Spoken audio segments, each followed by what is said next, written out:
എല്ലാവർക്കും സ്വാഗതം. ഈ ഒരു ഭാഗത്ത് നമ്മൾ നോക്കാൻ പോകുന്നത് final accounts of soul trading concern എന്നുള്ളൊരു ചാപ്റ്ററിനകത്തുള്ള മാനുഫാക്ചറിങ് അക്കൗണ്ട് എന്നുള്ളൊരു ഭാഗമാണ്.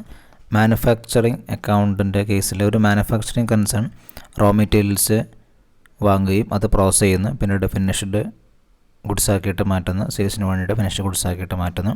അപ്പോൾ അത്തരത്തിലുള്ള മാനുഫാക്ചറിങ് കൺസേണിനകത്ത് ഗ്രോസ് പ്രോഫിറ്റ് കണ്ടുപിടിക്കുന്നതിന് മുൻപായിട്ട് കോസ്റ്റ് ഓഫ് ഗുഡ്സ് മാനുഫാക്ചേർഡ് ഒരു കാലയളവിലുള്ള കോസ്റ്റ് ഓഫ് ഗുഡ്സ് മാനുഫാക്ചേർഡ് കണ്ടുപിടിക്കുന്നതിന് വേണ്ടിയിട്ട് വരക്കുന്ന അക്കൗണ്ടിന് പറയുന്നതാണ് മാനുഫാക്ചറിങ് അക്കൗണ്ട് എന്നുള്ളത്.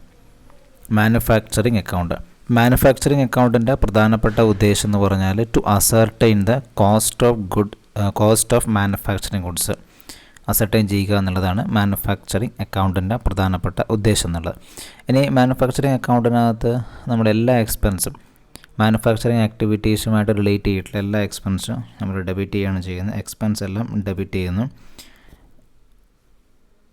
അങ്ങനെ കിട്ടുന്നതാണ് കോസ്റ്റ് ഓഫ് ഗുഡ്സ് മാനുഫാക്ചേർഡ് എന്നുള്ളത്. അപ്പോൾ അതിൻ്റെ ഒരു എന്നിട്ട് ഈ കിട്ടിയിട്ടുള്ള cost of goods manufactured trading അക്കൗണ്ടിലേക്ക് നമ്മൾ ട്രാൻസ്ഫർ ചെയ്യുകയാണ് ചെയ്യുന്നത്. ഓക്കെ, ഇപ്പോൾ മാനുഫാക്ചറിങ് അക്കൗണ്ടിൻ്റെ ഒരു ഫോർമാറ്റ് നമ്മൾ എങ്ങനെയാണ് അക്കൗണ്ട് ഉണ്ടാവും നോക്കാം. മാനുഫാക്ചറിങ് അക്കൗണ്ടിൽ ഫസ്റ്റ് വരുന്നത്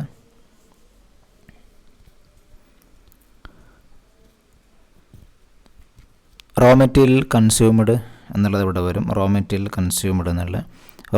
കൺസ്യൂംഡ് നമ്മൾ കാൽക്കുലേറ്റ് ചെയ്യുന്നത് ഇപ്പോൾ റോ മെറ്റീരിയലിൻ്റെ ഓപ്പണിംഗ് സ്റ്റോക്ക് ഉണ്ടെങ്കിൽ ആ ഓപ്പണിംഗ് സ്റ്റോക്കിനോട് പർച്ചേസ് കൂട്ടുന്നു, റിട്ടേൺ കുറച്ചിട്ട് പർച്ചേസ് കൂട്ടുന്നു, എന്നിട്ട് ക്ലോസിങ് റോ മെറ്റീരിയൽ ആഡ് ചെയ്താൽ കിട്ടുന്നതാണ് റോ മെറ്റീരിയൽ കൺസ്യൂംഡ് എന്നുള്ളത്.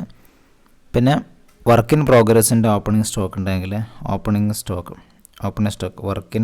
വർക്ക് ഇൻ പ്രോഗ്രസിൻ്റെ ഓപ്പണിംഗ് സ്റ്റോക്ക് ഉണ്ടെങ്കിൽ ഇവിടെ എഴുതും. ഇത് രണ്ടും ഒന്ന് ഓർമ്മിച്ചാൽ മതി. പിന്നെ ഇതിൻ്റെ ക്രെഡിറ്റ് ഭാഗത്ത് ക്ലോസിങ് വർക്ക് ഇൻ പ്രോഗ്രസ് ആണ്.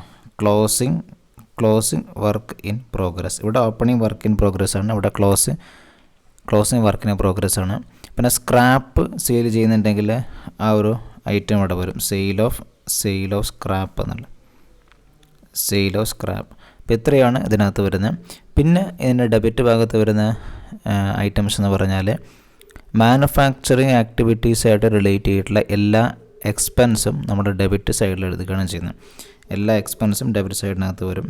അപ്പം എക്സ്പെൻസ് എന്ന് പറയുമ്പോൾ ഇവിടെ ഡയറക്റ്റ് വേജസ് വരും, ക്യാരേജ് ഇൻവാർഡ് എന്ന് പറഞ്ഞിട്ടുള്ള അത് വരും, ഫ്രൈറ്റ് വരും, പിന്നെ factory lighting, factory rent, rate, tax, consumable stores, work manager salary വരും, പ്ലാന്റ് ആൻഡ് മെഷീനറിയുടെ മുകളിൽ ഡിപ്രീസിയേഷനും ഈ എക്സ്പെൻസിൻ്റെ അകത്ത് വരും.